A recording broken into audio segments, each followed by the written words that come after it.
In this tutorial, I'll show you how to use the Travel Hub template in Notion. By the end, you'll have a central place to organize your itinerary, bookings, budget, packing list, and everything you need for your trip. Open Notion and go to the Templates gallery.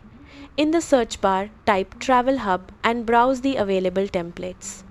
Select the template you want, then click Use this template or duplicate to add it to your workspace. Once the template is added, update the main page with your trip name, destination, and travel dates. You can also change the cover image and icon to personalize your Travel Hub. Start filling in the different sections of the template. Add your flight and hotel bookings, itinerary, transportation details, packing list, budget, important documents, and any notes you want to keep for your trip.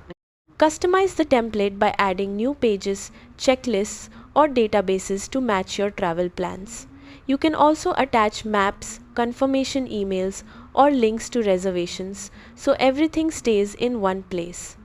If you can't find the Travel Hub template, search the Notion template gallery for other travel planning templates, or create your own page with sections for your itinerary, budget, bookings, and packing list. That's how to use the Travel Hub template in Notion. Thanks for watching.